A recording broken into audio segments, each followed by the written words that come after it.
2026. We'll start with Pledge of Allegiance. Pledge allegiance to the flag of the United States of America and to the republic for which it stands, one nation, under God, indivisible, with liberty and justice for all. You started to stumble.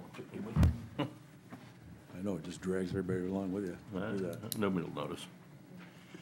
Adoption of the agenda, Going to add other business, election workers. other business election workers. Anything else, Christie? No, I think under other business, I will just talk about a wetland survey that we're going to ask Flycatcher to do. Yep. It's less than $5,000, so it doesn't really need to go to the board, but I just wanted to report to you on that. All right. Public comment. Yep. A lot of public, no comment. That's good. Yeah.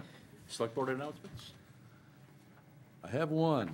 In the mail, I got something from a short-term rental company that would like to rent out my home, my second home, which is I inherited from my parents. My grandson rents it from me. We hear from the Airbnb people that they're not taking homes out of the market for regular rentals. But this is Allen Point Road. It's not anywhere near the shore. It's just I happen to own two. I think they must go through the tax lists and Yeah. find out that somebody owns two properties. Maybe they'd like to put one of them as an Airbnb. So it's not true that they're not taking homes off the market. So anyway, I'm going to give that to the housing committee. Fine editorial. Yes. And don't forget to vote next Tuesday or sooner. You get a half an hour here. Yep. Nothing, Matt? Nope. All right. Town administrators report. Thank you, Mr. Chairman. Good evening, everyone. I would like to ask Katie Neal, our Parks and Recreation. Parks and Rec. And Parks, Rec, and Community Services Director. How's that, Katie? I love it. She's going to make a recommendation about our town monitor position. Yes, the harbor master, select board member Matt Gilly, and I interviewed Matthew Martin last week for the position of the landings monitor. And the three of us were in great agreement that he would be an additional asset to our team. He comes from an education background that supports, ecology and environmental sciences, as well as he did a MCHT internship at a land trust out by Bethel, Maine, doing stewardship work. And I feel like he would be a great addition, and we would be excited to bring him on. He also has GIS skills, too. He also has GIS. I bet Matt would like to make the motion for this one. Sure, I'll make the motion. I recommend that we hire him. I will second it. Haven't seen any discussion. All in favor? Thank you. Like that. Thank you. The second recommendation regarding a new hire is a recommendation coming from me. I wanted to move relatively quickly after we lost Mike Drake and thought about the people who could fill that position in an interim basis. This is the fire administrator position. And one of the folks that I interviewed, and I did ask the chairman to join me in the interviews, is Frank True. And he is well qualified to take on this interim position. He currently does work for the town of Harpswell as a per diem firefighter. I think he's overqualified, frankly. But he has an amazing resume. He worked for the Department of Veteran Affairs, and he was the National Fire Department Program Manager and Fire Chief. His home base at that point, I think, was Washington, D.C., and he did a lot of traveling around the country to make sure that these programs were in good shape wherever they existed. He has also been a volunteer at the Harpswell Neck Fire and Rescue entity since 1989. He has lived in Harpswell, raised a family in Harpswell, really understands the community and the unique system we have for delivering fire and rescue services in Harpswell. So I think he's uniquely qualified to step in to keep our operations moving forward, to help us with strategic planning, particularly with the new central building that the town is looking at constructing, And I really feel very comfortable that Frank True will do a really fine job in this interim period of time and recommend that he be hired for that position. And he even wore a suit tonight trying to impress us. So I move that we hire Frank for the interim fire administrator. I will second it. I don't see any discussion. All in favor? Right? Thank you. I don't know if you would like to say anything, Frank, or, No, I okay, appreciate the vote of Yeah. confidence. okay. Okay, now get out of here. I will mention your wife's over there and you're over there. Well, that seems to be the trouble section. Not for nothing, I just say it. No, thank you. I look forward to working with you guys. Nope, Thank it's gonna be great. Thank you. Last item is just an update on the Mitchellfield boat launch. We're really close to opening, but we won't be doing. That close. We won't be doing a grand opening tomorrow. The signage is kind of the last piece that we need to complete, and we just have not been able to. Did you get a do hold of that. Don? I did. He's So gonna Carrot- start tomorrow morning, but Cat's not ready, or? no, he does have the Okay, signs, okay. but I think he's, it's Good. gonna take some time, and I'll he's got a help him. limited schedule I'll give him a hand tomorrow. with it, getting it. So I don't know if you want to look at a date next week and decide that you want something certain on that date, or, Let's just wait until Get the it's, signs up. okay, let's get the signs up, Okay. and then we'll pick a date once Okay, we know it's okay. ready, instead of just keep, okay. And don't advertise a good day ahead of time. Just give it a little time so people know. Well, there is a lot of interest. I know the Yes, Anchor has yes. been wondering when it's going to open, and there have been some other people maybe we can wondering just as push it well, to around the so. beginning of July, light fireworks off, kill two birds with one stone. Yeah, We, nothing wrong with yeah, that. we Yeah. also have the Potts Point Town Dock, which is close to completion. I think it's another week or Ooh, two all of before these that one is projects. done as well. Yeah. So Yeah. we may have a small ribbon cutting ceremony there as well. I think the ramp was supposed to be delivered yesterday, Okay, Ooh, and Oh. then they bring the floats down, I think. okay. Like, I think the last crib, they're looking at getting the fill in there. We did get an email today about that. Yeah, I'm gonna go look So you're tomorrow. going to check that out tomorrow. Just one other item, or actually two more on the Mitchellfield boat launch, kind of traffic pattern and the opening of the front gate. We really wanted to try to clarify a couple of things you talked about at the last meeting. I think from the staff's perspective, we see the Lower Meadow Road as the one that you would go to the boat launch on. And then the recommendation has been to come back Community Drive. So that would be a one-way loop. But for the purposes of Mary Meeting Shellfish, and that was brought up at the last meeting, and for people to access the parking areas near Mary Meeting Shellfish, which they have agreed to allow the public to use, we think that that will be such limited traffic that they ought to be able to go two-way. Yeah. I don't think Dawn is completely on board with that, but we could try this. Yeah. We don't think there's going to be a lot of traffic initially, so we think it's, again, kind of a pilot program. If we but- mess it up, we can always fix it, right? Okay, so that piece, we just wanted to make sure the select board was on board with. And then this idea of opening the front gate, we weren't sure if you wanted to do that immediately upon opening the boat launch, or if you want to give that a little time before. Well, the Mitchellfield Committee did talk about that, Okay. and they thought that a little at a time, Okay. however that might work. So we know you might want to Yeah, open it eventually, but Yeah, we don't have a yeah. date certain necessarily? or- Right. I think Okay. we open it. You think so? That's Think my so? thinking. I think, Might as well, it's left open half the time anyway. well, and that's the only way we get a true Yep. idea of the use, because, I mean, we might come up with a plan, a month later, we decide to open the gate, Yep. and that plan we came up with is thrown out the window because there's more people using it at all hours. I don't know, I think we just go full send, Yeah, and Okay. start with it open in the beginning, and we can always, if it doesn't work out, we can always pull back. I wonder if Katie has anything. Uh-oh. Yeah, what's Katie got to say? Parks and Rec. And community Just- services. Thank you. Katie Neal. Margaret made a great point at the last meeting in regards to Mary Meeting Shellfish, and I think giving them some advance notice before we fully open the gate is probably the best move. So I'm also for just leaving the gate open. I feel like we've talked about it Yeah. since I began here. Way back in '02. Well, it was like a year ago.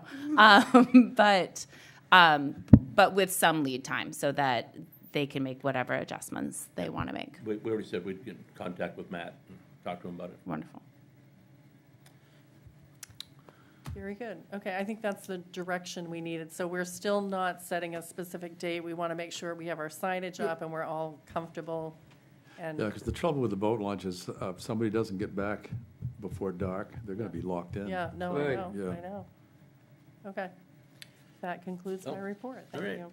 moving on. Consent agenda. Oh, one item before you approve the consent agenda that is on there that I want to raise is we are including our final payment to Wyman and Simpson, the contractor for the boat launch. Yep. We have I saw discussed that.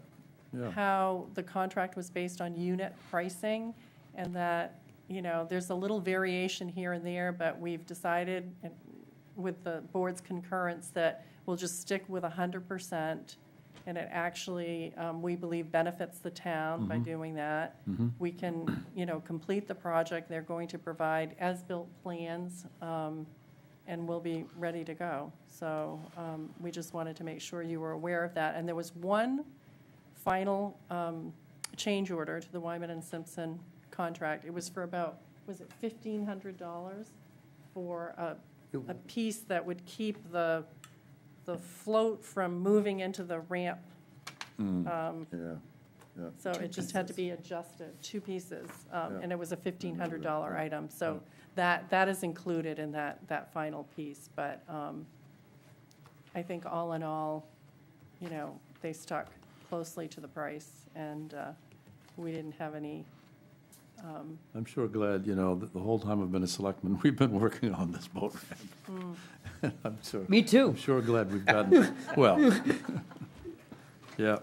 So before you approve that consent agenda, I wanted you to know that that final payment is there. We are going to I hold it saw it in until there, we yeah, have yeah. the as-built plans, and we're assured that, you know, everybody has been paid for the work that they've done. So, I like it. great. So I will move the consent agenda, which is the contract amendments regarding Stantec and the state grant, the treasurer's report, and the authorization of the warrants. I will second it. No discussion, all in favor? Right? Thank you. Everybody's favorite part? Update on road names.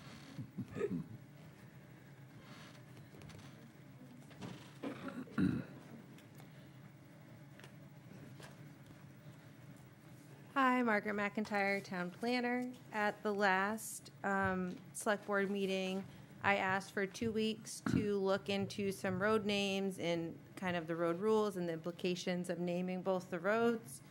I followed that up with a memo to the board. One of them is a new road within a subdivision, which by the subdivision ordinance does need to be shown on the subdivision plan. I spoke with the owners, or the father of the property owner, this week, and he's agreed to go back to the planning board to make that amendment. It seems pretty simple enough. And we have, just so it's clear, we have required that for other roads within subdivisions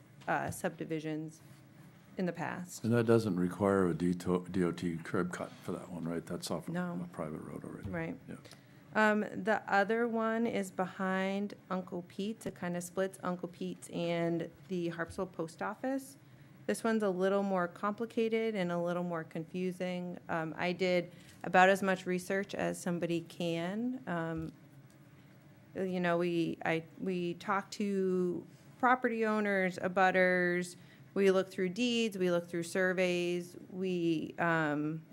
I talked to the DOT, and the property owner is going to reach out. He applied to the DOT for a new road, and he is going to, I think, follow up with his real estate attorney to make sure that what he's doing matches the letter of the ordinance to kind of protect his investment. So that one's a little unfinished. How big is that lot? 104-1 Okay.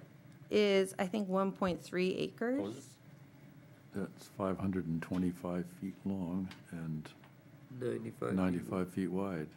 Yes, it was a little bigger.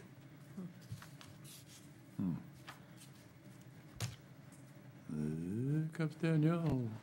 Hi. Danielle Moody from Harpswell Neck. I spoke to you guys last week or 2 weeks ago about this. So first I came about the road name, and then conducting further research.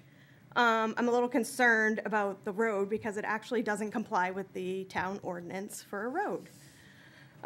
The ordinance requires that it be a 33-foot right-of-way. And with there being 5 dwellings, because you have the post office, the store, myself, 2 other lots, and then the lot that wants to be built on, it has to have an 18-foot traveled way. Right now, the deeded right-of-way is only 30 feet. It was 30 feet when it got divided in 2011, which didn't meet the road ordinance. So when I purchased my lot in 2009, I obviously didn't know that that behind me was going to be subdivided, which is fine. But my well is in that right-of-way, which I was not made aware of until this all came up about somebody buying the piece of property. So my concerns are just, as a town, we vote and have ordinances and whatnot. And I just want everything to be fair and consistent. I was presented with asking to present names of a road that isn't a legal road because it doesn't meet the ordinance, doesn't have the DOT approval to even come off from Route 123 Harpswell Neck. So I'm really not sure why I was asked to come up with names. I think that maybe they thought it did meet all of that because it was done in 2011. But I'm just a little confused at why everything is being pursued when it doesn't meet the ordinance. So I'm confused as well. I'm looking at a picture of what I think is the driveway with the dotted lines. Yep, that Kind is of my current driveway. Snakes around through. Yep, Now, the post office, yep, and then there's, it looks like a long right-of-way. that goes all the way down. Is that the road? Is that the road you're That's- talking about? Yeah, that's where the road technically would be. That's not what's currently there. Right. Currently, what's there is on the post office land and then snakes onto 104-1, which has been there since the house was built in 1989.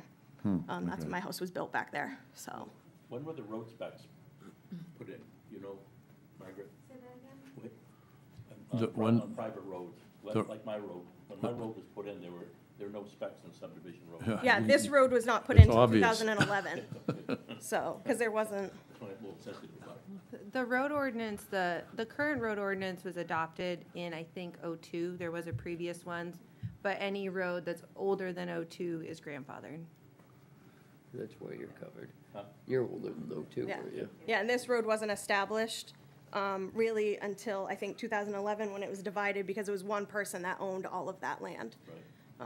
So it wasn't divided till 2011 when they had a survey done. So I guess the thing is that it needs to go to the DOT to get the curb cut, Correct. right? That's the- Yep. And it needs to stop snaking down across Uncle Pete's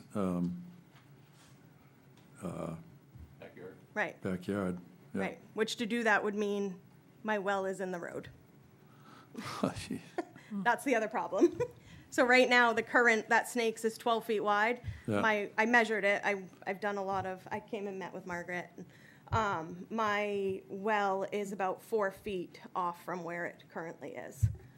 So Wow. my well is correct, right in that where it says 825. Yep. My well is kind of where like the AC is, but in the right of way. So it's up on that side of the lot, but You it's wanna in the point right that of way. out just Yeah, so- absolutely, yeah. So my well sits right here.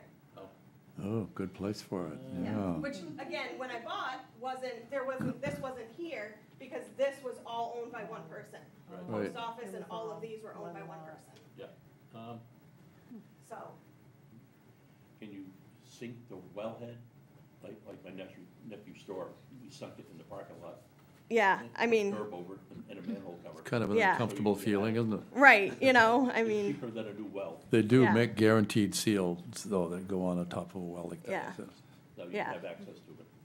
yeah, I just, Hard Ju- to move. it doesn't meet the 33 feet, No. ordinance, so that's my question. Just don't pave over it, you might have to dig it up sometime. Right, And They're probably not gonna be paved. Yeah, Right. so, So you gotta go to the DOT, you gotta fix a few things. right, I'm not going, like, I don't want it to be a road, so Oh, I'm not the one that wants it to be a road. I don't want it to be a road, so, well, yeah, But unfortunately, yeah. It's just right, 2 or more habitable structures requires. right, exactly. Yeah, Right, but it also requires it to be 33 feet, and it's only 30. right, yeah, So the deeded right-of-way is only 30 feet, yep, yep. Well, so, a can of worms has been opened here. yep. Yep. Yep, yeah, because I originally was just coming about a name, and right. and I then started think- discovering way more. I don't think we touch that one until they at least have gone through MDOT. I agree. You know, I think, Yeah, 'cause DOT may because if tell 'em that DOT tells them, no, we've just named something that DOT hasn't deemed a valid road. No, I agree. I'm fine with naming the first one, kind of like it says in the memo, assuming that they're gonna get that subdivision amendment and stuff completed, you know, I'd be fine. The name won't be real until they get that done. Right, Yeah. right. Like we could, I don't know if we can approve it Conditionally upon conditionally planning board approval. Yeah. that subdivision amendment happens. But that would be my thought on it. And then if MDOT approves it, then we can restart the discussion about the other one then. What was the name on that one? Do you remember? Oh, Vermont, for Yeah. 104-1? No, no, the Oh. other one. It was Tuna Lane, Tuna? Tuna Lane, though? Tuna Lane? Or Yeah, Tuna that's the Road? one we're gonna Tuna That's, Lane? that's the one near Curtis Cove, Yeah, yeah. yeah. you Conditionally. had a different name you I wanted. did have a different name, Yeah. yes. Yeah. I have that part in case if it was gonna get voted on today. I have that I part. move that we conditionally approve Tuna Lane, I think it was, or Tuna Way, Tuna something. Conditionally that they get the subdivision amendment completed, and once that's completed, then they can have the name. And I think we hold off on the, I don't even know how to reference it, the 104-1, 104-2. Yep, yep. The other one, Rocky Lane or something, I think it was, right? Rocky Way. I'm proud of you. I'll second that. Instead of Joe Walt song.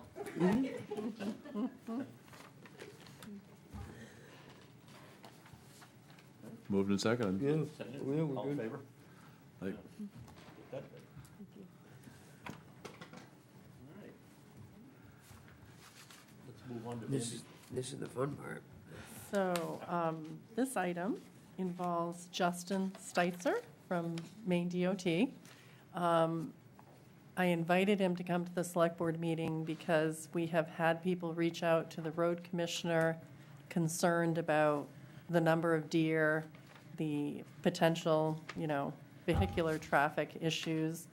And so I reached out to DOT and asked for some information about, data, what crash information they have, what recommendations they might make. And Justin offered to come, and he can explain the process that you have to go through in order to get signage on our state roads.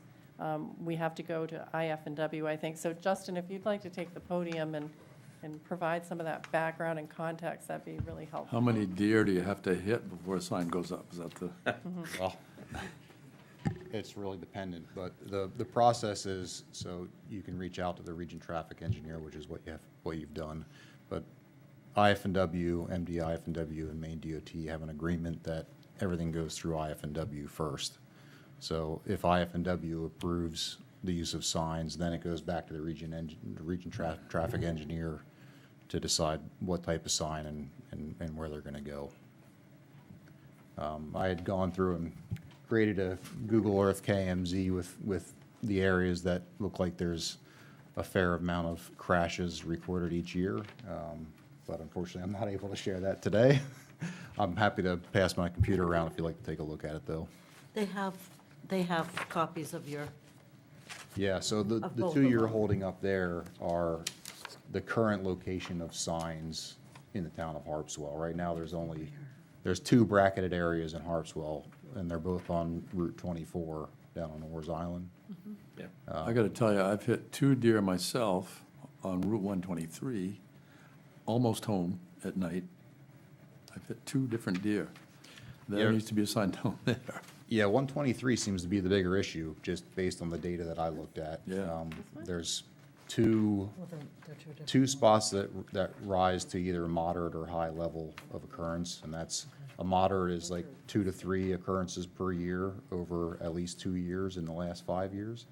And a high occurrence would be 4 incidents over at least 2 years out of the last 5 years. I think Harpswell Neck, generally speaking, has more forest, more, deer-friendly land. That's down closer to the town center, Harpswell Neck. Yes. Yeah, yeah. Well, I Yeah. put it, my wife has a deer cam out, and there were a dozen deer in my backyard down in Basin Point, so, yeah, Yeah. there's a lot of them down there. And just based on what I looked at, I would agree, and it seems like maybe the right-of-way, there's shrubs and trees encroaching on the road that probably exacerbates that. Less line of sight. There are fewer shrubs and trees in my yard, I can tell you that. Do you have any Because of data deer. for once you've, like, say you put up a sign, one's approved in that high hit area, how much do signs necessarily reduce the accidents, if at all? Yeah, that's a good question. I have a guess. I do Yeah. too, but you're the Yeah. expert, I so I'll bet let they're you the say same. it.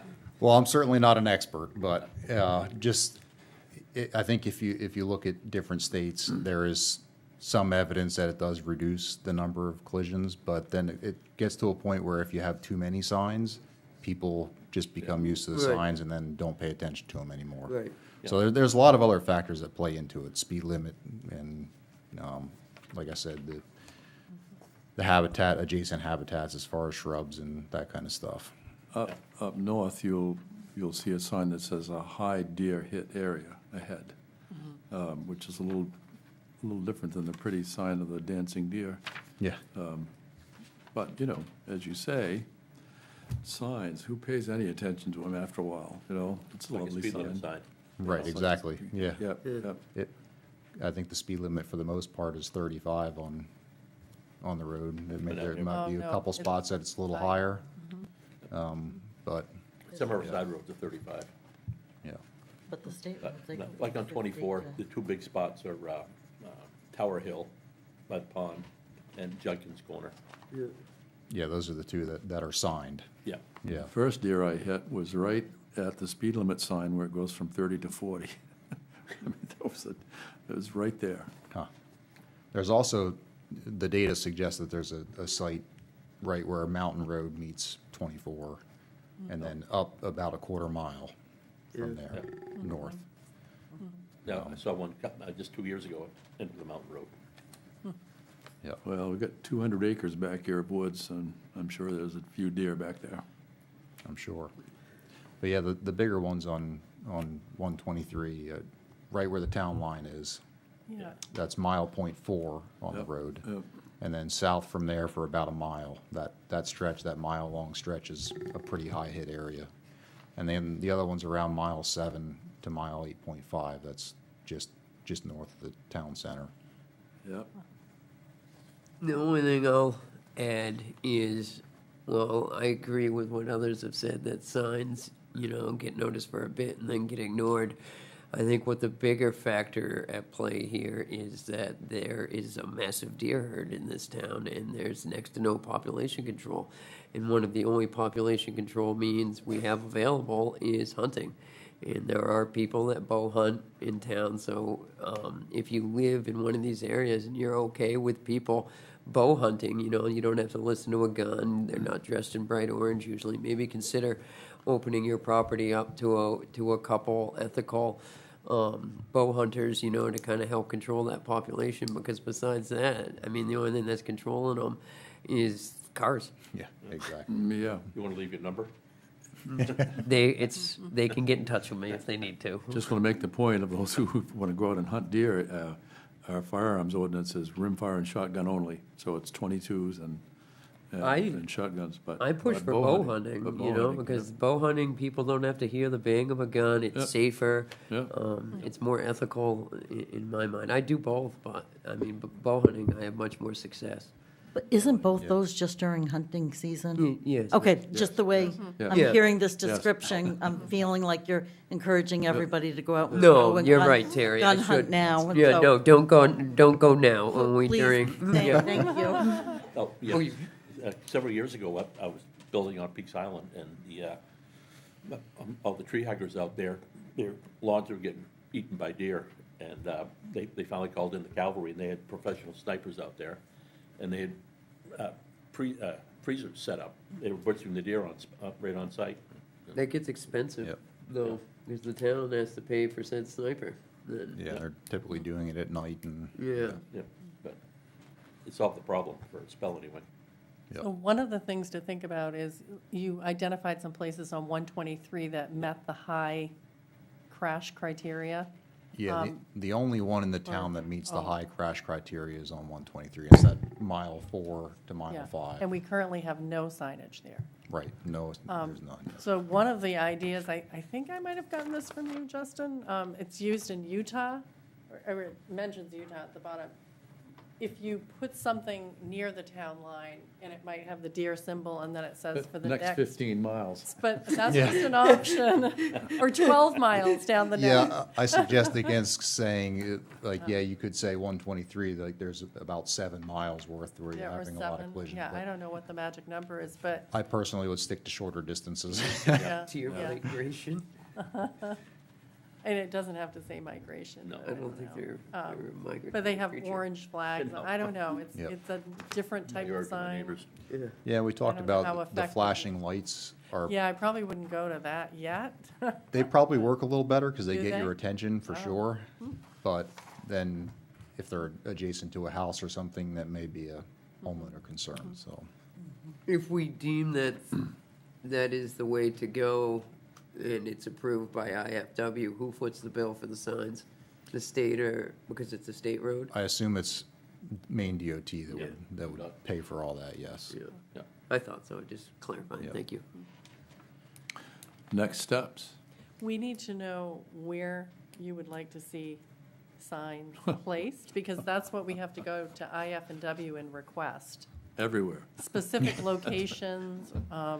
and then did you talk about 24, I think you did say near the Mountain Road, is that another suggestion where, Yeah, that's a low priority area, I Yeah. would say, but it's definitely a Okay. spot where Like the high where you're power seeing area on some 123. mortality, yeah. Yeah. There's nothing on the 123 side. All right, well, Uh, okay. Yeah, Boers Island, just anecdotally, it's Judkins Corner and Tower Hill. But they have It's a them. daily- Those have Yeah. them. they Yeah. They have, have them. yeah. Yeah, and interestingly, We that, have somebody else, somebody put their own sign up. yeah, interestingly, they don't show up on our databases Oh, did as somebody put it? meeting even low priority, but there's definitely deer sign there. I did go down and looked at it, and So, Yeah. Justin, did you say we have your hit report? I've shared some of the It was in a- information, but April 8th email. That you handed out tonight to them, Well, right? no, they had it previously, but I did hand it out tonight. Right, but you said you have a report that the number of hits, different parts of town. yeah, and you can use, so this is the Maine DOT public map viewer. Yep. The viewer that I have has access to different layers, and I have a 5-year layer. But you can go back and you can look on here, there's a 10-year crash layer, and that's for all crashes, so it's not just deer. But you can filter out just for deer in the town of Right. Harpswell, and it Right. shows you all of the crash Take out the one or locations. two that aren't deer. Yeah, yeah. Jeez, I'm telling you. Do you want to Okay. do, can you do it quickly enough to show on this, from this computer? What? Or were you struggling with that? Was it hard?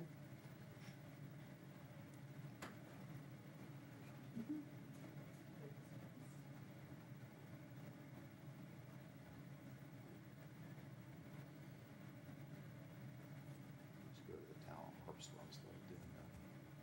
Oh. okay. Nothing like putting you on the spot, huh?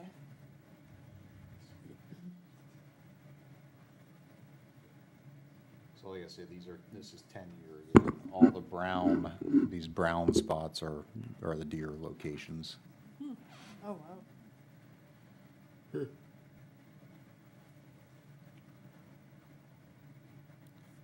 These are reported crashes. Okay, Yes, got it. so these are reported by the state police. So there's obviously a lot of data missing. These are only crashes that get reported. Yeah. So the sheriff's Yeah. deputies report these to the state police, so there's a running Right. record? Yep. Okay. Because Or both mine I- are reported to a sheriff's deputy. Yep. And this is over a 10-year period, what you're showing us? Yeah, this is over 10 year. I mean, the spots are still pretty similar. And this is, you can see the town line here. This is the biggest priority spot. There's a bunch of ag fields and maybe some preserved land there. Yep. Yep. You can keep moving down. And then, I mean, you can see like essentially all of 123 from mile marker 4 to mile marker 11 point something is somewhat of a deer crash area. The other spot is this down closer to, is this the town center in here? A little And bit near further Lookout south. Point, just south of that, Right yeah, Right the there. Harpswell Center. right Yeah, so there. this is the Yeah. other spot. There's some Approaching, conservation yeah. land on the Yeah. west side of the road here, and Are the red dots automobile accidents, or? yeah, those are like maybe a car went off the road, or for instance, this one is. And there's all kinds of data in here. Tells you what was the road surface like. Was it daylight? Was it nighttime? Drove too fast for conditions. That was the reason for that one. Yeah. So those are the two main spots on 123. There are a couple hits on Mountain Road as well. This is one area that I kind of looked at, but the data didn't suggest that there was a hot spot there.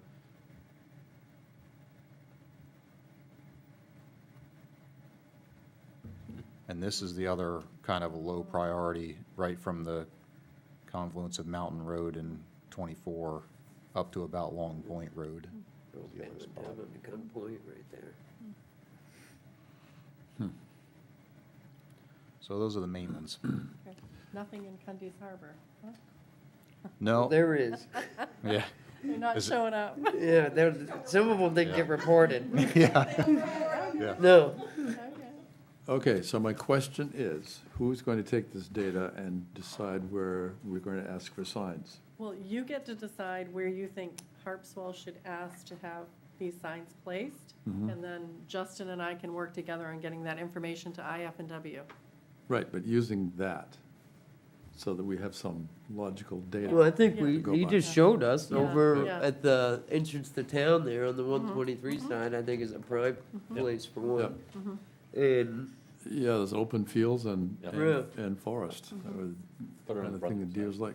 yeah, I like Kevin's idea. And I'm happy to share the Google Earth file Okay. that has locations, potential locations for putting signs. Okay, okay. So, yeah, you showed us 3 areas tonight that you specifically think warrant. I would so- agree with those 3 areas. Okay. You, David? Mm-hmm. Kevin? And you just want the regular deer sign? Yeah, down by my house. What? Put the flashing one by David's. All right, so I think we have good guidance. Yeah. We can move forward with Yeah, that. Good enough Okay. anyway. Yeah.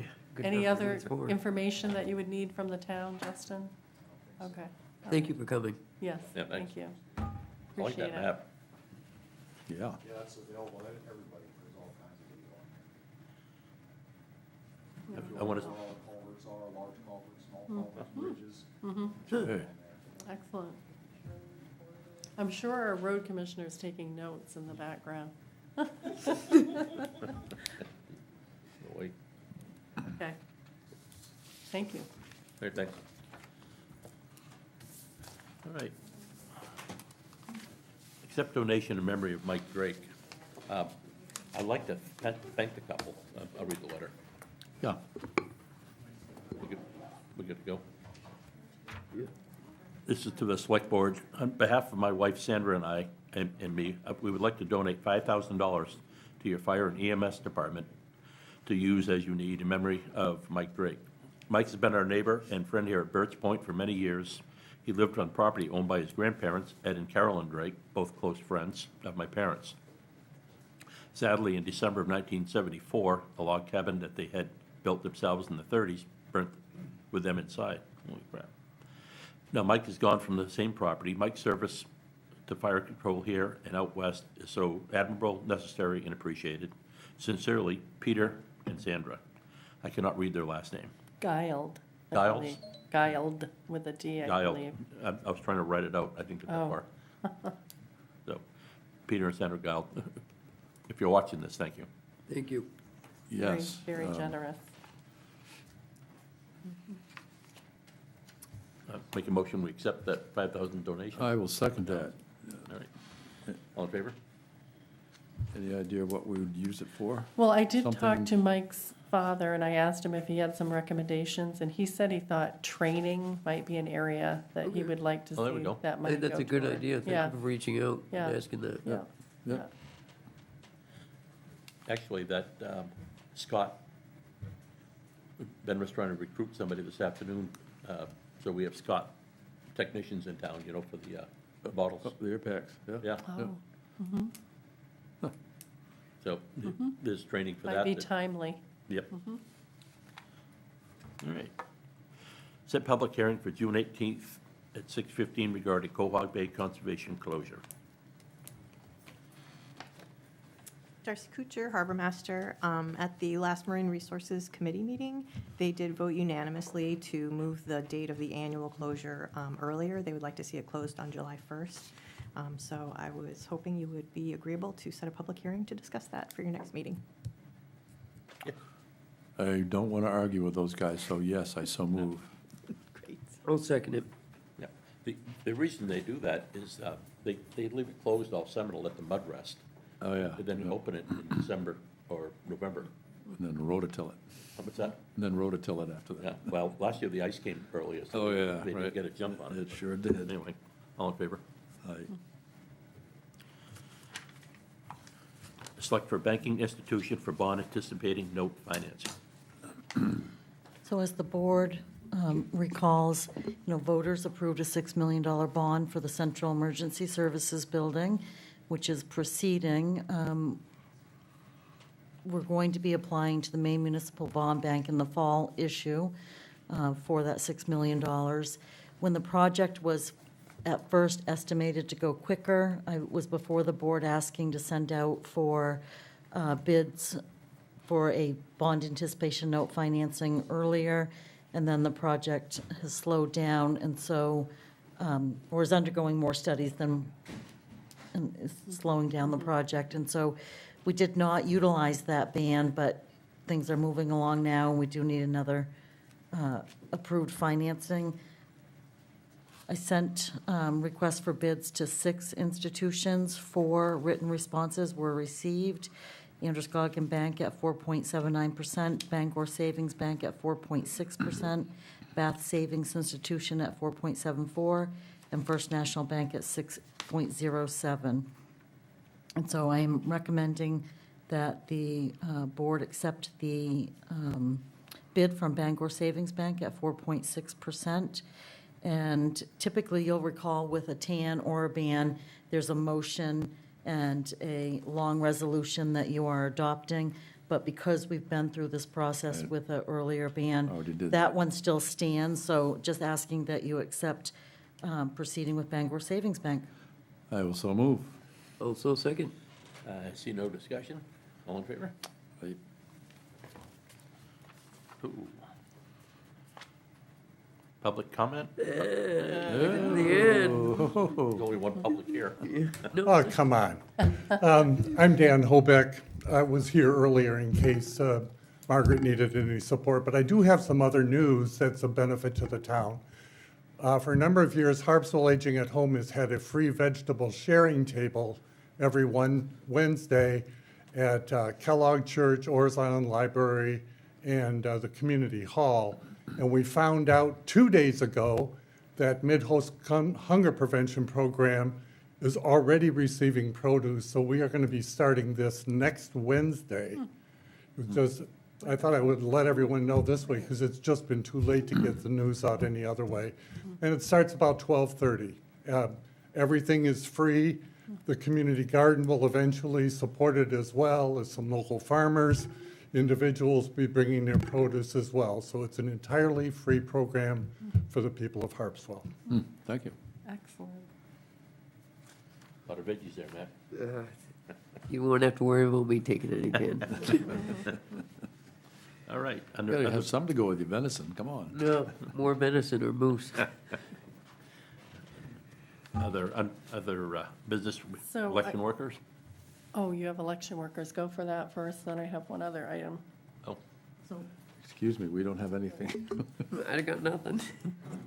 Because they just came up. Yeah, okay, so, They literally just came up. I just received this from the town clerk in preparation for the June 9th election. They have been out straight, and so this slipped through Yeah. coming before you Yeah. at the last meeting. So if you could please appoint the following election workers: Amy Saxton, Janet Coombs, Lydia Mears, Marge Warren, Carrie Boubier, Cynthia Powers, Patty Tillotson, Martha Israel, Susan Pettit, Kathleen O'Donnell, Susan Lowry, George Russell, Tim McCrate, Melody Moore, Megan Hubbard, Nancy Rose, Mackin Pulsifer, Tom Burke, and Douglas Nielsen. I hear a lot of the usual suspects Yeah. in there. Same cast So of characters. I will move that. I'll second it. All in favor? Right. You had something else, Christie? Yeah, I wanted to update the board on some of the wetland work that's being done to investigate the area for the proposed emergency services building. So the town did engage Flycatcher, and it looked at the vernal pool that had shown up in a 2011 report that the town had commissioned. They did an updated survey, and the pool was not found to be significant. Talking about over here? Yes, Yeah, where yeah, we're yeah. proposing to locate the new building. It's Behind right the at the radio station. entrance to the recycling center on Community Drive. Yeah, behind the radio stations. It's kind of wet back Yeah. there. Yeah, Yeah. so they found that that pool was not a significant one. However, there is an identified wet area and stream that we invited DEP to come and take a look at. And DEP indicated that we would have to be 25 feet. We would have to have a setback from that. And so now we need Flycatcher to really delineate where that's located, so that will help with the siting of that building.